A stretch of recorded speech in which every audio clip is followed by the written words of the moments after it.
Last class में हमने size पे क्लोज नहीं किया था, साइज पे डिस्कशन किया था, क्लोज आज करेंगे। ठीक है, तो मैंने लास्ट क्लास में आपको साइज चला रखा था, काफी चीजें कर ली थी, बेसिक हो गया था। आज कुछ स्पेशल केसेस जो प्रॉब्लम दे सकते हैं वो मैं सारे यहीं कराऊंगी। इनऑर्गेनिक पढ़ने का सही तरीका क्या होता है? सब कुछ पढ़ो। फिजिकल केमिस्ट्री पढ़ने का तरीका क्या होता है? अगर आपको बोहर की एनर्जी का फॉर्मूला है तो आप उसके ऊपर कोई भी क्वेश्चन आए आप कर सकते हो, एटलीस्ट ट्राई कर सकते हो, कैलकुलेशन मिस्टेक ना हो तो और अच्छा भी कर सकते हो। लेकिन इनऑर्गेनिक को पढ़ने का तरीका क्या है? सारी इंफॉर्मेशन आपको आनी चाहिए, आप एग्जाम में बैठ के प्रिडिक्ट नहीं करोगे। तो साइज को लेके हमने जो बात की थी, देयर आर टू फैक्टर्स, पहले उसको रिवाइज करते हैं। एक फैक्टर है न्यूक्लियर पावर, जो क्या करता है? साइज को कंस्ट्रिक्ट यानी छोटा करने का काम करता है। एक फैक्टर है एडिशन ऑफ एक्स्ट्रा शेल, जो साइज को बड़ा करने का काम करता है। तो these are the two things जो साइज को डिसाइड करती हैं। इतना हमने अपनी तरफ से डिसिसिव। समीर, तुम उधर देखोगे तो फिर मुझे लगेगा ना, मुझे दरवाजा बंद ही कर देना चाहिए। तुम लोग उधर मत देखो, मैंने घुटन ना हो इसके लिए खोला है। चलिए, तुम्हारा डिस्ट्रैक्शन बचाने के लिए भी ट्राई करते हैं। My point is, because of these two reasons, कहीं पर कोई डोमिनेट किया, कहीं पर कोई डोमिनेट किया, साइज जैसे जैसे नीचे जाओगे इंक्रीज होगा, जैसे जैसे अक्रॉस द पीरियड जाओगे डिक्रीज होगा। It is general trend. एक एक्सेप्शन भी आपको, थोड़ा सा एनामोली आपको बताई थी कि बोरोन से एल्यूमिनियम हम जब जा रहे हैं, यानी सेकंड पीरियड से थर्ड पीरियड, बोरोन से एल्यूमिनियम जब हम जा रहे हैं तो साइज काफी बढ़ रहा है। लेकिन एल्यूमिनियम से गैलियम हम जब जाते हैं, साइज उतना नहीं बढ़ रहा, आसपास सा है, बहुत कम बढ़ा। तो ऑलमोस्ट इक्वल सा ही है। अगर आप डेटा पे जाएंगे तो बहुत कम फर्क है दोनों के साइज में, अप्रोक्सीमेटली सिमिलर सा मान के चल पड़ते हैं हम। तो साइज को लेके हमने ये बात सेटल की थी बहुत प्रॉपरली क्लास में। अब इसके आगे क्या, मैं दोबारा साइज लेके क्यों खड़ी हुई हूं? फिर हमने बात की थी आइसो इलेक्ट्रॉनिक के लिए। आइसो इलेक्ट्रॉनिक स्पीशीज के लिए मैंने क्या क्लोज किया था भाई? Proton is to electron ratio. अगर proton is to electron ratio ज्यादा है तो साइज छोटा होगा। आइसो इलेक्ट्रॉनिक स्पीशीज में जिसका एटॉमिक नंबर ज्यादा है, उसके प्रोटॉन ज्यादा है, उसका साइज छोटा कर दीजिए। राइट, ये हुआ हमारे पास लास्ट क्लास के। अगर कॉन्सेप्ट को क्लोज करूं तो इन्हीं दो कॉन्सेप्ट पे पूरी क्लास चल रही थी अपनी, इन्हीं पे चला सारा कुछ। तो हर बार अब मैं इनऑर्गेनिक में यही करूंगी, पहले तो पिछले को वापस लाएंगे, क्योंकि सारी प्रॉपर्टीज एक दूसरे से मिली हुई हैं। तो अब इसके आगे चलते हैं जी, कुछ स्पेशल केसेस जहां आपको पता लगे करना कैसे है। ठीक है, आपने थ्योरी बता दी, पूछती, लेकिन जो जेई नीट में क्वेश्चन आएगा वो कैसे करना है मुझको। तो मैं कुछ इंटरेस्टिंग क्वेश्चंस कह लीजिए, फैक्ट्स कह लीजिए, क्योंकि क्वेश्चंस तो इंटरेस्टिंग होंगे ही नहीं, वो तो जनरल ट्रेंड फॉलो करेंगे। क्वेश्चन तो सारे वो होंगे जहां जनरल ट्रेंड की ऐसी तैसी हो रही है, तो वो होंगे हमारे इंटरेस्टिंग फैक्ट्स। राइट, तो इंटरेस्टिंग फैक्ट्स की बात करूं तो सबसे पहले बहुत सिंपल क्वेश्चन लाते हैं। इन चारों के साइजेस को अरेंज करना है। पीरियोडिक टेबल आप सबके पास है, जैसा भी है, नहीं भी है आसपास वालों से आप शेयर कर सकते हैं, लेकिन मैं आपको फिर भी बता दूं, मैंने इन चार के बारे में बात करी। ऑक्सीजन और सल्फर एक ही ग्रुप में है। जैसे जैसे मैं ये चीजें बोलती जाती हूँ, धीरे धीरे आपको याद भी होंगी कि ऑक्सीजन, अब मैंने लास्ट दो क्लासेस में खासकर कोशिश करी lithium, sodium, potassium, rubidium, caesium तुमको याद हो जाए, और फ्लोरीन, क्लोरीन, ब्रोमीन, आयोडीन तुमको याद हो जाए। आज का मेरा मुद्दा है कार्बन फैमिली और बोरोन फैमिली तुम्हें याद करानी। वो वाली तो कराई दी थी, बेटा मांगे वाली, ठीक है, बेरिलियम मैग्नीशियम वाली तो मैं मान के चल रही हूँ, मैंने कराई दी थी। अब सोचो, ऑक्सीजन के नीचे क्या है? सल्फर। आज इतना भी ले लूं मैं, ऑक्सीजन, सल्फर, सेलेरियम, टेलुरियम, पोलोनियम, मैं पूरा नहीं एक्सपेक्ट कर रही आपसे। ऑक्सीजन के नीचे सल्फर है, बस इतना एक्सपेक्ट कर रही हूँ कि अब आज से थोड़ा ये सोचना शुरू करें। तो मेरे को ये चार दिए, मेरे को पीरियोडिक टेबल में इनकी जगह इमेजिन करनी है। ऑक्सीजन के बिल्कुल नीचे क्या आता है? सल्फर। सेलेरियम मेरे को नहीं याद आ रहा, मान लो। इतना पता है कि सब बच्चों को 20, 22, 25 तक ध्यान होता है, 20 तक तो ध्यान ही होता है, 20 तक तो नहीं है ना सेलेरियम। पक्का उससे नीचे ही होगा, नीचे होगा तो सबसे बड़ा होगा, उसको साइड में सबसे बड़ा कर दिया मैंने। मुझे याद है सेलेरियम, तुम्हें भी याद हो जाएगा 12th तक। लेकिन आज की डेट में, आज के टेस्ट में अगर तुम्हें नहीं याद आता आज की डीबीबी में तुम्हें नहीं याद आता तो तुम ये तो सोच ही सकते हो पक्का है तो सल्फर के बाद, क्योंकि आर्गन तक के तो मेरे को याद है, वो तो बड़ा ही होगा, तो उसको साइज में सबसे बड़ा लगा के पहले तो मैंने जान छुड़वा ली।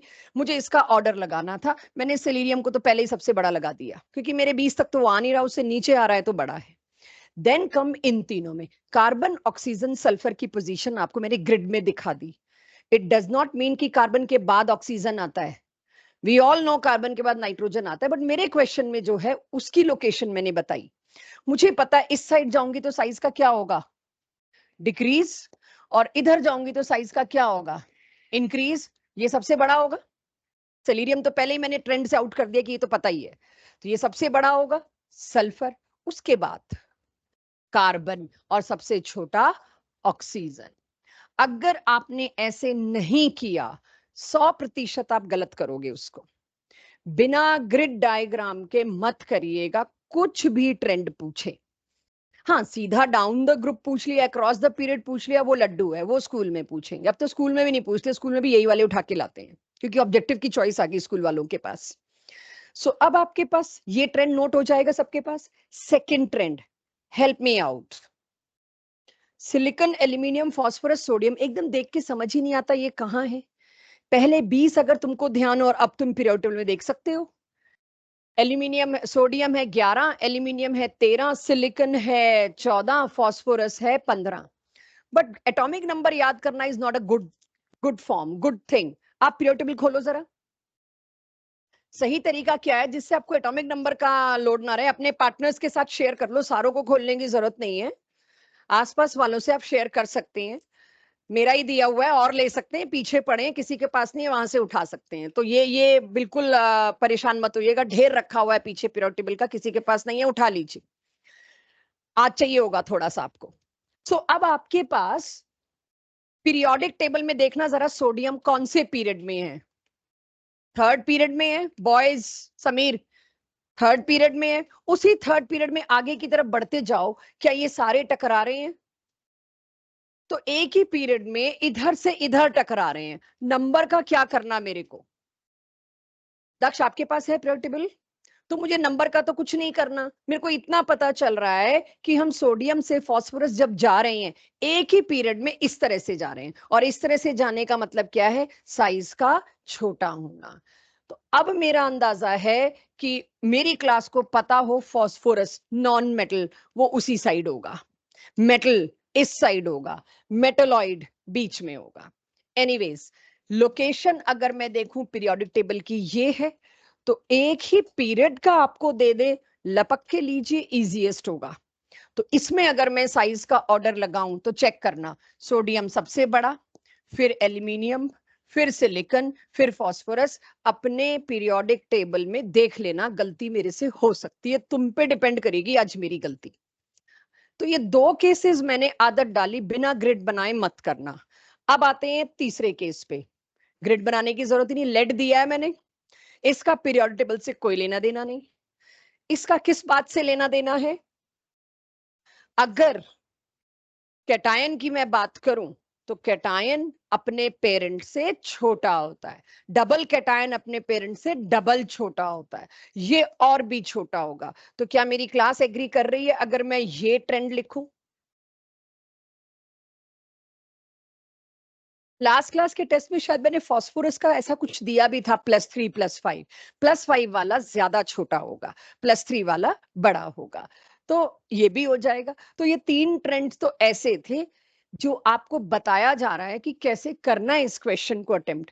प्रॉब्लम कहाँ आ रही है? आप लोग ये गलत नहीं करोगे, मैं नहीं कह रही आप गलत करोगे, जिस दिन टॉपिक में होते हैं एटलीस्ट उस दिन तो नहीं करते, लेकिन जब आपको हम मैच वाले क्वेश्चन देते हैं, 4 ट्रेंड इधर दिए हैं और उन चारों से रिलेटेड कुछ इंफॉर्मेशन इधर दिए, मैच करो, 4 ट्रेंड एक साथ देखकर थोड़ा फोकस लूज हो जाता है, प्रिपेयर्ड ना हो तो गलती हो सकती है।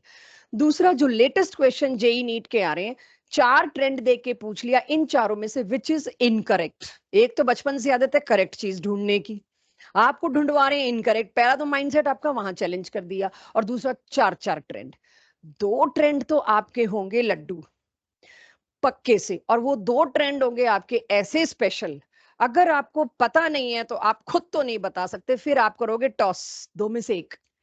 50% पक्का चांस है ये लग रहा है, तो क्या हुआ, गलत हुआ तो 50% प्रोबेबिलिटी सही की भी तो है।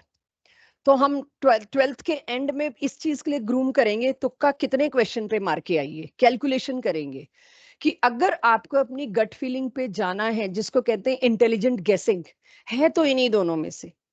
ऐसे बहुत question, how many you attempt, किस सब्जेक्ट में कितने अटेम्प्ट करिए कि ओवरऑल कैलकुलेशन में रिस्क कम हो और विन ज्यादा हो। तो अपना दिमाग ना लगाना, अभी आदत मत डालना कि इंटेलिजेंट गेसिंग करूं, ठीक है, बिल्कुल नहीं करना। तो अब 3 ऐसे इजी ट्रेंड में से 2 ऑप्शन दिख गए जो आपको और ये भी एक तरीका होता है, एक ट्रैप होता है कि हर बच्चा ये सोचता है कि ये आसान क्वेश्चन है, और है भी, क्योंकि ऑप्शन ए और बी तो मेरे देखे हुए हैं बचपन से, पूरी 11th यही देखे हैं। तो हम उस क्वेश्चन में घुसते हैं, अपना टाइम लगाते हैं, अपना फोकस लगाते हैं, तीसरे चौथे ऑप्शन में हालत खराब हो लेती है और टाइम वेस्ट हो जाता है, and there mission is accomplished. तुम्हारा टाइम वेस्ट हो गया, काम हो गया, तुम पैनिक करोगे, तुम गलती करोगे। तो इसीलिए इनऑर्गेनिक में जितने ट्रेंड्स होंगे मैं सारे क्लासरूम में लिखवाऊंगी। मैं इस भरोसे नहीं रहूंगी कि तुम लोग खुद सोच लोगे, क्योंकि हम ही नहीं सोच पाए आज तक, तुम क्या ही सोचोगे। हमें भी फैक्ट्स पे जाना पड़ता है, भाई नेचर में साइज कितना मिला। तो ये 3 तो तुम इजीली कर लोगे। अब आ जाते हैं थोड़े से तंग करने वालों पे। पोटेशियम और फ्लोरीन का साइज मैं तुमसे पूछती, पता है कि पोटेशियम नीचे वाले पीरियड में, पीरियड टेबल आज खूब देखना बच्चों, आदत पड़ेगी। पता है पोटेशियम 3rd पीरियड में है, फ्लोरीन 2nd पीरियड में, और तो और फ्लोरीन इधर की साइड है जिधर साइज पिचक के जा रहा है। पोटेशियम वैसे भी इधर की साइड है, इधर वाले तो बड़े होते हैं, इस ब्लॉक की साइड तो सारे बड़े बड़े होते हैं। तो इसमें तो आप पे गलती नहीं होनी। आप पे गलती कहाँ करवाई जाती है, ये अनटच्ड है क्वेश्चन, जरूरी नहीं है ये मेरी डीपीपी में ट्रेंड्स में मिले। They can be in my test, they can be in my revision test, they can be in my combined test, कहीं भी मिल सकते हैं आपको ये। इसमें मैं नहीं पूछूंगी आपसे, आपको आता है। लेकिन जैसे ही मैंने आपको दिया चेक, क्या ये आइसो इलेक्ट्रॉनिक है? पहले तो मुझे पता चल गया आइसो इलेक्ट्रॉनिक नहीं है। अब मेरे को इसकी ग्रिड बनानी पड़ेगी, क्यों? क्योंकि मेरे को इन दोनों के साइज के बारे में बात की है। आप सही आंसर दिख रहा है, छोड़ना एक बार मत देखना, क्यों रटे। आपकी गट फीलिंग क्या कहती है? देखिए, पोटेशियम बड़ा होगा फ्लोरीन से, फ्लोरीन का बना दिया एनायन, तो फ्लोरीन इधर ही देखना, फ्लोरीन अगर इतना है, एनायन बनते ही अपने पेरेंट से बड़ा हो जाएगा, फ्लोरीन इतने से इतना हो गया। और पोटेशियम जो फ्लोरीन से बड़ा था, उससे तुम एक निकाल लोगे अपने पेरेंट से छोटा। एक बड़ा हो रहा है अपने ओरिजिनल साइज से, एक छोटा हो रहा है अपने ओरिजिनल साइज से, और एक है इधर लास्ट में, एक है इधर शुरुआत में। यही फर्क है ना दोनों के अंदर, कि ये तो पोटेशियम एल्कली मेटल है, फ्लोरीन लास्ट ग्रुप का है, नोबल गैस तो हमारे लिए है ही नहीं साइज के केस में। ये इतना इंटरेस्टिंग केस हुआ, ये साइज छोटा हुआ, ये साइज बड़ा हुआ, and they came exactly approximately equal 1.33। मतलब आप सोच भी नहीं सकते 2 के साइजेस सेम भी आए, ये कोई आइसो इलेक्ट्रॉनिक तो है नहीं। अब ये आपसे एक्सपेक्टेड नहीं है कि आप निकाल पाओ, हमें भी कहां से पता चलता है, या क्वेश्चन बनाने वाले को कहां से पता चलता है? साइजेस का डाटा एनसीईआरटी में अलग अलग जगह दे रखा है, एक बच्चा उसको कंपाइल नहीं कर पाता और क्वेश्चन सोच नहीं पाता। बस हमारा यही काम होता है कि हम उस इंफॉर्मेशन को कंपाइल करके क्वेश्चन फ्रेम करके आपके सामने ला दे, बस we can assist you in this. लेकिन इसको नोट करके इसको ध्यान रखना, बार बार टेस्ट में गलती करवाना मेरा काम, ध्यान रखना आपका काम। 10 बार गलती करवाऊंगी तो याद हो ही जाएगा, ये मेरा बेसिक फंडा रहेगा। इनऑर्गेनिक खूब गलतियां कराऊंगी तो याद कर लो। तो पोटेशियम कैटायन और फ्लोराइड एनायन का बाय चांस साइज आ गया सेम, जबकि उनके पेरेंट्स का size is literally very different. तो ये एक इंटरेस्टिंग फैक्ट था। तीसरी चौथी ऑप्शन ये आ गई, तुम तो ना मानते इसको, यही इसी में टॉस होता कि क्या करूं। मेरे को तो लग रहा है पोटेशियम पॉजिटिव ही बड़ा होगा, क्योंकि वो तो इतना नीचे है, फ्लोरीन किधर है? तुम हमेशा पोटेशियम को बहुत बड़ा मानोगे। फ्लोरीन अपने से बड़ा हुआ, पोटेशियम अपने से छोटा हुआ, both landed up nearly similar size. This information can be only learned, you can not predict this. अब एक और, शायद ये आप मुझे बता पाए, इसको नोट कर लेना। पीरियोडिक टेबल आपके सामने है, मुझे बताइए, मैंने एटॉमिक नंबर भी नीचे लिख दिया, स्कैंडियम से वेनेडियम, क्रोमियम, टाइटेनियम 4 हैं। मुझे बताइएगा। समीर आप कोशिश करिएगा, ईशानी आप कोशिश करिए, अंशिका आप कोशिश करिए, इन चारों में सबसे बड़ा बता दो। स्कैंडियम सबसे बड़ा, क्योंकि अक्रॉस द पीरियड साइज घटता है। लास्ट क्लास में डी ब्लॉक नहीं छू पाई थी मैं, इसीलिए आज डी ब्लॉक क्वेश्चंस के थ्रू छू रही हूं। डी ब्लॉक में भी अक्सर आप क्या देखोगे, साइज कंप्रेस होता है। अक्सर हमेशा बोलूंगी, जनरली हमेशा बोलूंगी, साइज हमेशा रिड्यूस होता जाता है जैसे जैसे आप पीरियोडिक टेबल में लेफ्ट टू राइट मूव करते हैं। तो यस, इसका ट्रेंड लिख लीजिए नीचे, मेरे साथ साथ नोट कर रहे हैं आप लोग, ठीक है। सबसे पीछे वाला, पिछली स्लाइड नहीं लिखी भाई, मैं आपको, जिन्होंने कर लिया है वो सिक्स्थ वाले का साइज का ऑर्डर लगाएं। इजी है, डुएबल है, मेरी डीपीपी में भी है, जो लोग करके आएंगे उनके लिए आसान रहेगा, बट मैं फिर भी एक जगह रिवाइज करा रही हूँ। इसमें था स्कैंडियम सबसे बड़ा, फिर था टाइटेनियम, फिर था वेनेडियम, फिर था क्रोमियम। क्योंकि मुझे पता है पीरियोडिक में इधर से इधर जाऊं तो साइज पिचकता है। डिक्रीजिंग ऑर्डर लगाना तुम्हारे माइंड सेट को बहुत बड़ा चैलेंज देना होता है, तो हम अक्सर डिक्रीजिंग ऑर्डर पूछेंगे, क्योंकि बच्चा इंक्रीजिंग ऑर्डर से सुनता समझता है, छोटे से बड़ा। सीधा तो यही है जी, छोटे से बड़ा लगाओ, बचपन से यही सीखा है कि हाइट के ऑर्डर में खड़े हो, छोटे से बड़ा। आपको आपके माइंडसेट को चैलेंज करने के लिए अक्सर हम डिक्रीजिंग ऑर्डर पूछेंगे, ताकि आप परेशान हो। हाँ बताओ क्या है, सबसे बड़ा कौन सा है? सुरवीन तुम भी करो कोशिश। बोलो मैम। हाँ बोलो, आई am waiting. Oxygen 2 minus, oxygen का ये आयन। सबसे बड़ा, ओके, फिर? फिर फ्लोरीन का आयन। राइट, फिर? फिर ऑक्सीजन, फिर फ्लोरीन। ओके, मैं कैसे करूंगी इसको मैं बताती हूँ। अप्रोच सही गलत बाद में है, पहले तो मुझे अप्रोच चेक करनी है। मैं पहले तो जो मेरे को पता है उसे सेट करूंगी, बाद में सोचूंगी कुछ और। मुझे इन दोनों का तो पता है, जैसे जैसे इधर जाते हैं साइजेस छोटे होते जाते हैं। मुझे ये भी पता है एनायन अपने पेरेंट से बड़े ही होते हैं, तो सबसे छोटा कौन आ जाएगा इसके अंदर? फ्लोरीन। मुझे जब पता है कि यहां पर फ्लोरीन और ऑक्सीजन ही छोटे हैं, क्योंकि बाकी दोनों तो हैं एनायन, वो होंगे बड़े, तो पहले तो मैं सबसे छोटा चुन लूं, जो मेरे लिए आसान लगता है मुझे, फ्लोरीन। तो एटलीस्ट चार में से एक ऑप्शन तो मेरी रूल्ड आउट हो जाएगी, जिसमें सबसे छोटा कोई और बना रखा होगा, तो मेरे लिए चॉइस रह गई सिर्फ तीन। उसके बाद मुझे ये पता है ऑक्सीजन से बड़ा उसका ये पेरेंट। अच्छा, ये दोनों आजू बाजू में पड़ोसी हैं, हाँ या ना? जो पड़ोसी होते हैं ना, उनमें साइज डिफरेंस बहुत कम होता है। आप देखते हैं मैं बार बार अपने हाथ को यूं करती हूँ, ग्रेजुअल, तो दो के बीच का डिफरेंस इतना कम होता है कि आपके लिए वो कोई बहुत बड़ी चीज नहीं होगी। तो ये दोनों का साइज आसपास सही है, तो पक्का ये दोनों उससे बड़े ही होंगे। एनायन तो पेरेंट से ठीक ठाक बड़ा हो जाता है, तो ये दो तो मैंने सेट कर दिए जो मुझे पता था। अब आ जाते हैं सिंगल एनायन और डबल एनायन। एनायन अपने पेरेंट से बड़ा, डबल एनायन अपने पेरेंट से डबल बड़ा। ये बात ध्यान रखना, इन दोनों के साइज में कोई खास फर्क नहीं होता, पड़ोसी अप्रोक्सीमेटली साइज कंपैटिबल रखे हुए। सेम नहीं बोला, कंपैटिबल मतलब आसपास आजू बाजू, बहुत ड्रास्टिक डिफरेंस नहीं है साइज में। तो जब ये दोनों आजू बाजू हैं तो दोनों छोटे ही रहेंगे। एनायन तो इन दोनों से ठीक ठाक बड़े होंगे, और डबल एनायन हमेशा डबल बड़ा होगा। ठीक है, क्लियर है, ये इजी था। ऑक्सीजन और फ्लोरीन नेगेटिव का आपस में तुम कंपैरिजन कर ही नहीं सकते, मैंने वही बताया। ऑक्सीजन और फ्लोरीन नेगेटिव में यू हैव नथिंग कॉमन। अब आप देखो, मैं लिख भी देती हूँ, क्योंकि ये कंफ्यूजन जो आप अभी पूछ रहे हो बाकी लोग अगली क्लास में पूछेंगे, जैसी अगली प्रॉपर्टी आएगी दिक्कत आएगी।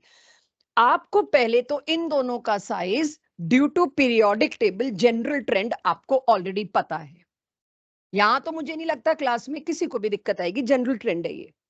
एनायन हमेशा अपने पेरेंट एटम से बड़ा होता है, तो क्या मेरे को ये पता है फ्लोरीन से तो फ्लोराइड बड़ा होगा? अब ऑक्सीजन और फ्लोरीन के साइज में इतना सा गैप है, they are compatible in sizes, आसपास का साइज है, तो इसका मतलब, और इससे ये कंसिडरेबली लार्ज है, ये ठीक ठाक बड़ा होगा। तो इसका मतलब ये ऑक्सीजन से भी ठीक ठाक बड़ा होगा, अदरवाइज मेरे पास कोई और तरीका नहीं है। कुछ कॉमन ही नहीं है, मैं कैसे नापू साइज? या तो कोई मेरे को ला के दे साइज का टेबल और उसमें से ढूंढ के बताना है। तीसरी क्लास का सवाल थोड़ी है कि हमने रेडियस लिखे हुए बताओ कौन सा बड़ा कौन सा छोटा, वो तो तीसरी क्लास में पूछ के भेज दिया आपको। तो यहां पर आपको देखिए, जब इन दोनों के बीच में साइज का डिफरेंस इज वेरी लेस और इन दोनों में साइज का डिफरेंस इज कंसिडरेबली लार्ज, तो अपने आप ये दोनों लेस में आ गए, एनायन बिग में आ गए। हमेशा देखना एनायन बड़े होंगे पड़ोसियों पड़ोसियों के भी। उसके बाद डबल एनायन और बड़ा, वरना मैं इन दोनों में कैसे कंपेयर करूं? इनमें फिर भी कर सकती हूँ, आइसो इलेक्ट्रॉनिक लिख लो।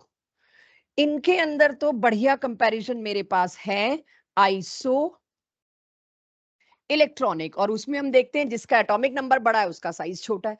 कितने मेरे को टुकड़ों में लगाना पड़ा। अच्छा, ये आसान क्यों है? क्योंकि ये सेकंड पीरियड का आपके देखे भाले हैं।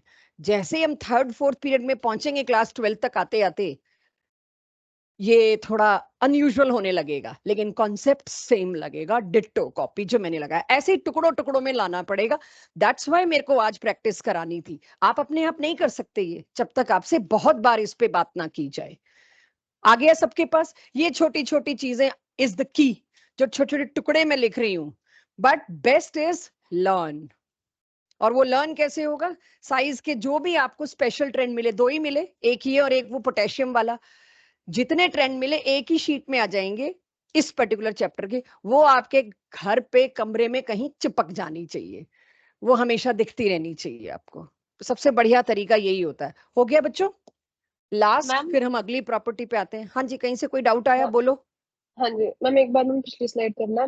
मैम अगर यहाँ पे फ्लोरीन 2 - होता और ऑक्सीजन में माइनस होता सिर्फ, तो फिर फ्लोरीन 2 - बड़ा होता ना? यस, फ्लोरीन 2 - हो नहीं सकता ना, वो मतलब। हाँ जी।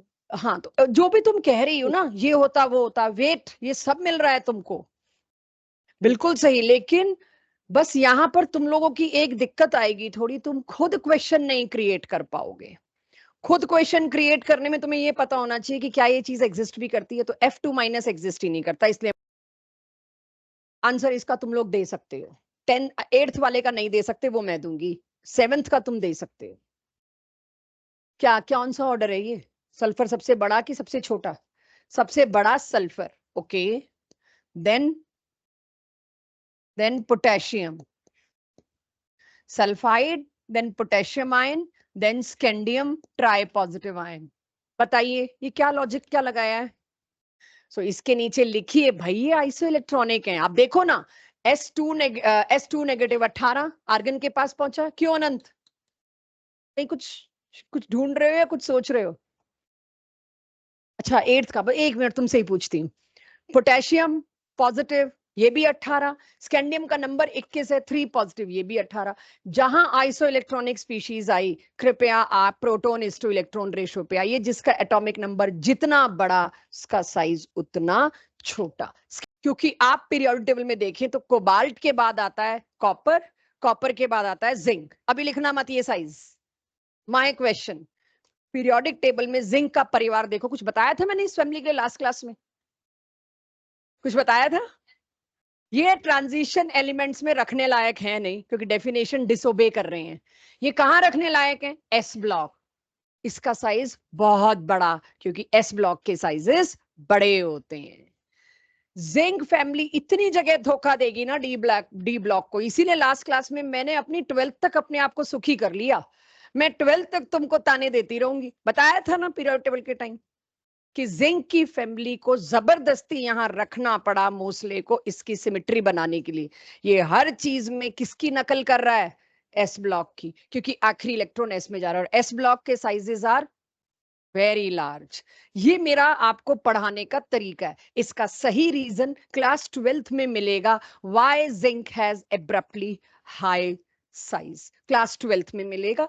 या अगली क्लास में मुझे लगा हम कंफ्यूज नहीं हुए तो यहां दे देंगे, but I will not do this greediness कि मैं सारा अभी पढ़ा दूं 12th का, नॉट एट ऑल। कुछ कुछ तो जिंक तो बिल्कुल ही, जब मैं अब कहती हूँ ना अक्रॉस द पीरियड अक्सर साइज घटता है, वो अक्सर समझ में आ गया क्यों? मेरे को पता है थोड़ी देर बाद जिंक मेरे सामने आएगा। तो गुड अटेम्प्ट अनंत, करते रहो ऐसे अटेम्प्ट। अब इसका सही लिख लो, शायद यही ना ऑर्डर है, देखना यही हो गया ऑर्डर। तो जिंक और उसका सारा परिवार साइज में अपने पूरे ब्लॉक में सबसे बड़ा हो गया। मेरा वो जो हाथ यूं जाता था वो बीच में मेरे को एकदम यूं करना पड़ेगा और फिर उसके बाद पिचकाना पड़ेगा। तो जिंक वाली फैमिली साइजेस में एकदम से बड़ी हो जाती है। क्लियर सबको? हाँ जी बोलो। यस, आइसो इलेक्ट्रॉनिक स्पीशीज में proton is to electron ratio ही लेना चाहिए, कुछ और लोगे तो गलत जाएगा। वेरी फॉर्चुनेटली एक ही तो जगह है साइज में जहां कोई स्पेशल केस नहीं है, वो है आइसो इलेक्ट्रॉनिक। उस पे भी आर्ग्यूमेंट चल रहा है अभी। नेक्स्ट क्लास में मैं कहीं ये ना कह बैठूं, अपोलॉजीज, मैं कहना नहीं चाह रही, but we will be looking at. वो लोग मेरे को जर्नल्स दिखा रहे हैं, रिसर्च पेपर्स दिखा रहे हैं, मैं एनटीए देख रही हूँ। तो मैं तो उस हिसाब से पढ़ाऊंगी जिस हिसाब से तुम्हारे नंबर आए। पोस्ट ग्रेजुएशन थोड़ी करनी है तुमने केमिस्ट्री में मेरी तरह। ठीक है, हो गया बच्चों? तो इस तरह के साइज के कुछ थे जो मैंने आपसे डिस्कस किए। एक आधा अभी मैंने छोड़ दिया है। डीपीपी में एक क्वेश्चन है जिसमें मैग्नीशियम 2+ और लिथियम प्लस के ऊपर कुछ है साइज की एनामोली। आज नहीं लूंगी उसको, मुझे एक दिन और दीजिए। ठीक है, मैं कम से कम 70 बुक पढ़ चुकी हूँ आज में उसको सही ढूंढने के लिए, बिकॉज अगेन हमारा आर्ग्यूमेंट कहीं ना कहीं चल रहा है। मैं आपको अगली क्लास में वो क्वेश्चन बताऊंगी, अभी उस क्वेश्चन को डाउट में मत पूछना। मुझे पहले आप लोगों को वहां तक पहुंचाना है कि आप उसका आंसर ले सके, और कुछ नहीं। आंसर है हमारे पास, but I need some more time. You people should digest this first. फिर एक जगह छोड़ दीजिए 9th की, वो अगली क्लास में स्टार्ट करूंगी। पहले ये 8 संभाल लीजिए, मैंने वो अभी बता दिया ना, तुम लोग इसमें इतने क्वेश्चन पूछ डालोगे और इसको भी गड़बड़ कर दोगे। सो आई एम बोरोइंग टाइम। ठीक है, हो जाएगा। चलिए अब नो मोर डिस्क, ओए होए सॉरी। ये बताओ मैंने ऑर्डर सही लिखा है? चेक, इत्मीनान से। जिंक को बार बार बात करने के लिए मैंने उठाया। क्या किया मैंने? कोबाल्ट की जगह क्या किया? मतलब निकल ले लिया। और पिछले में मैंने एक सिस्टमैटिक वे में लिख दिया, इसमें मैंने ऐसे अजीब सा लिख दिया कि आपको थोड़ा ज्यादा सोचना पड़े। It is not increasing order, it is not decreasing order. मतलब मैंने थोड़ा सा आपके माइंड सेट को चैलेंज किया कि आप कहाँ एक्सपेक्ट कर रहे होगे और कहाँ होगा। देखते एक बार लगता है गलत है, कॉपर सबसे छोटा होना चाहिए, लेकिन है भाई, कॉपर दोनों से छोटा है। तो जस्ट इन दोनों साइंस को भी हम उल्टा कर देना, तुम लोगों को डिस्कंफर्ट उतने में ही आ जाता है। अब आती हूं मैं आज का मेन टॉपिक, जिसपे आज की डीपीपी आपको मिल गई होगी या मिल जाएगी। आइसोटोप्स का साइज सेम होता है, ना किसी का बड़ा ना किसी का छोटा। आइसोटोप्स के साइजेस सेम होते हैं। लास्ट क्लास में तो मैंने बहुत घुमाया था इस पे, बट अब आज और नहीं घुमा सकती।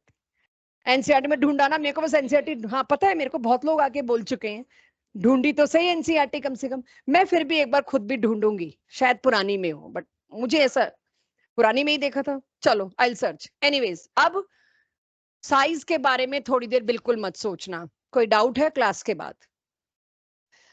दो ही प्रॉपर्टीज रह गई हैं मेरी, आयोनाइजेशन एंथैल्पी और इलेक्ट्रॉन गेन एंथैल्पी। अब मैं लेती हूं दूसरी property, that is atomic property, that is ionisation enthalpy. Ionisation enthalpy क्या है पूरा दोबारा सुनिए, चाहे आपने स्ट्रक्चर ऑफ एटम में सुन भी रखा हो, लेकिन इस नजरिए से नहीं सुना होगा। तब तो एनर्जी एनर्जी बोहर ही चलता था।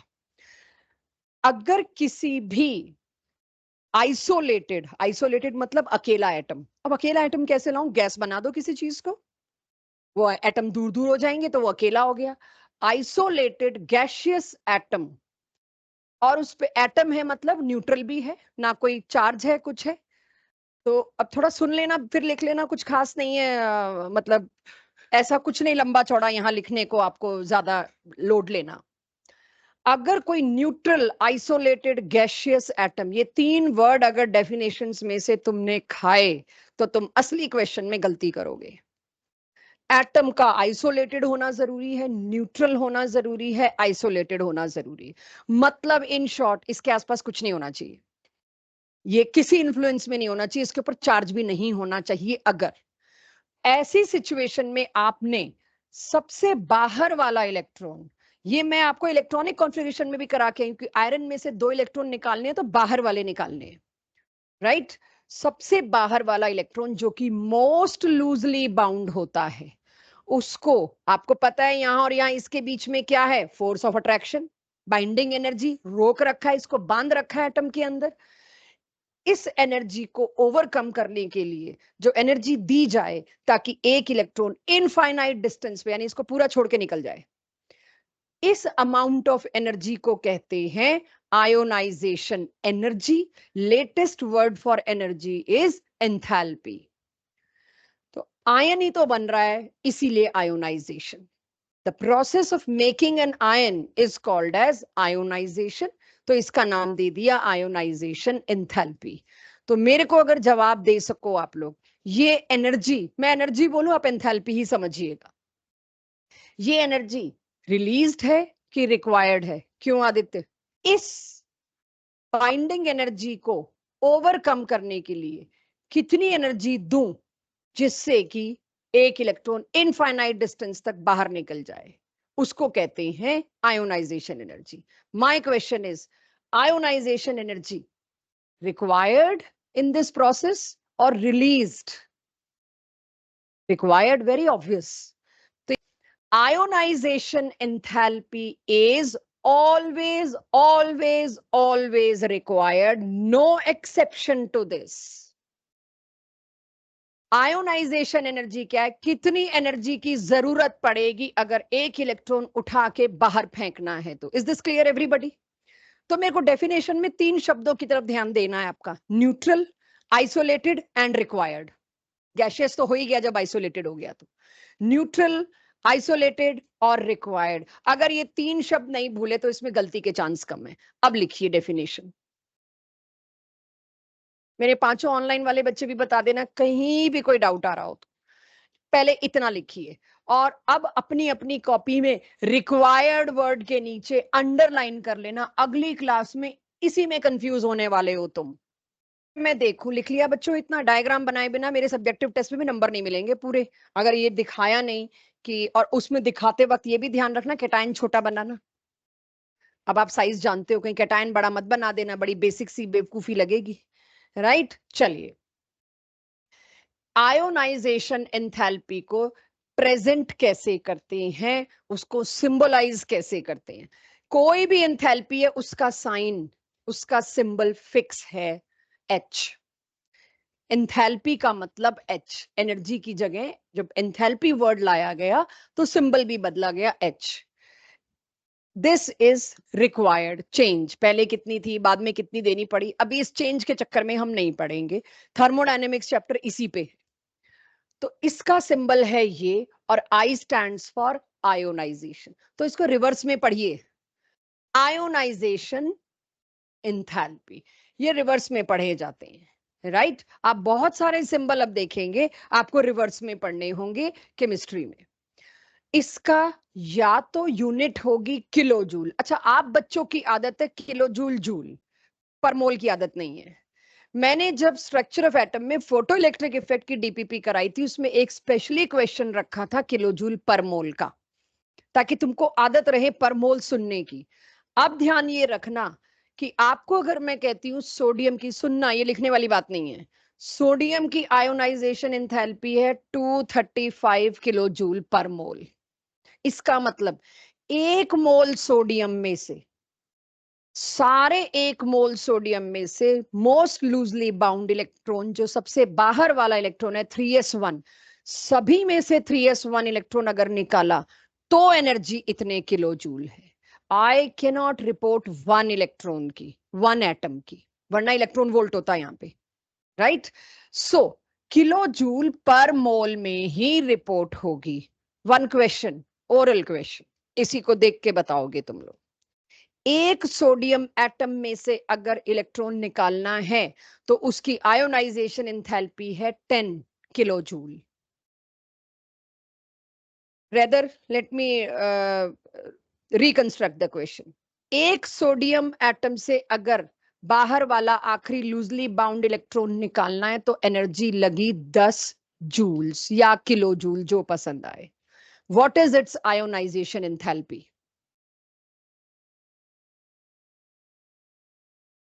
10 किलो जूल बोली मैंने एक के लिए, और जब मैं पूछती हूँ आयोनाइजेशन एंथैल्पी, अंडरस्टूड है आयोनाइजेशन एंथैल्पी में मोल है, सामने वाला पूछेगा नहीं 1 मोल में बताओ। अगर किसी ने आयोनाइजेशन एंथैल्पी पूछ ली, वो ये नहीं एक्सप्रेस करेगा बेटा मैंने 1 मोल की पूछी है, ये आपको पता होना चाहिए इसकी SI unit kilo joule per mole है। तो एक सोडियम एटम से अगर 1 इलेक्ट्रॉन निकालना था तो 10 किलो जूल लगा, तो उसकी आयोनाइजेशन एंथैल्पी क्या होगी इनटू मोल, 6 मान लू मैं, 10 इंटू 6 60, 60 इंटू 10 की पावर 23। इस तरह से आपको आंसर रिपोर्ट करना होगा। सो मोल की कीमत क्या है वो बता रही हूँ, बाकी my DPP will take care of this mole, उसमें ऐसी 2-4 गलतियां आपसे करा लेंगे। तो आयोनाइजेशन एंथैल्पी की एसआई यूनिट तो ये है। और अगर कोई एक सोडियम एटम के बारे में बात करना चाहेगा, वो स्पेशली मेंशन करेगा इलेक्ट्रॉन वोल्ट। देखिए इलेक्ट्रॉन वोल्ट के बाद में मोल नहीं लिख सकती, अंडरस्टूड है। ये बात मैंने स्ट्रक्चर ऑफ एटम में भी सेटल करनी चाहिए, बट कुछ लोगों की नहीं भी हुई होगी या भूल गए होंगे, तो अब ये दोबारा आती है चीज, पनव यही रहिएगा। इलेक्ट्रॉन वोल्ट के बाद कोई बताएगा नहीं। अगर मैं यही क्वेश्चन अपना कहती सोडियम के एक एटम में से 1 इलेक्ट्रॉन निकालने के लिए 4 इलेक्ट्रॉन वोल्ट लगा, उसको पर मोल नहीं करोगे। इलेक्ट्रॉन वोल्ट का मतलब ही पर एटम होता है, और किलो जूल या जूल का मतलब ही पर मोल होता है। क्लियर है सबको? आगे चल सकते हैं। आयोनाइजेशन एंथैल्पी को कभी भी हम आयोनाइजेशन पोटेंशियल के नाम से भी बोल सकते हैं। Enthalpy, energy, potential go hand in hand. Last thing, फिर मैं आपको पूरी स्लाइड नोट करने को दूंगी क्योंकि ये चीजें समझ लीजिए। अगेन ये लास्ट चैप्टर का किया हुआ कॉन्सेप्ट है, but some of you must have missed it, that's why electron volt को जूल में कन्वर्ट करना कभी भी आपके लिए पॉसिबल है। अगर मैंने इलेक्ट्रॉन वोल्ट में दिया है तो आप उसको जूल्स में कन्वर्ट खुद कर सकते हो और वाइस वर्सा। तो यानी कि अगर किसी जगह पे, बहुत ध्यान से सुनिए, मेरे को इलेक्ट्रॉन वोल्ट में आयोनाइजेशन एनर्जी दी है, इसका मतलब क्या है, एक एटम की दी है।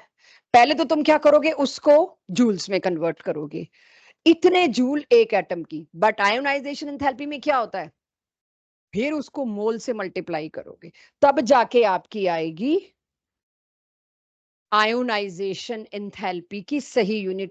यानी कि क्या मेरी क्लास में ये अब सबको समझ आ गया, एक इलेक्ट्रॉन वोल्ट को आयोनाइजेशन एंथैल्पी में कन्वर्ट करने के लिए इससे मल्टीप्लाई करना है, क्योंकि जहां मैंने वर्ड बोल दिया एंथैल्पी, आपको पर मोल लेना है और एसआई यूनिट लेनी है।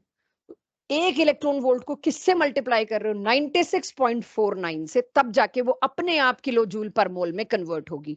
इत्मीनान से इस डिटेल को नोट करिए। कोई डाउट है तो क्रॉस क्वेश्चन।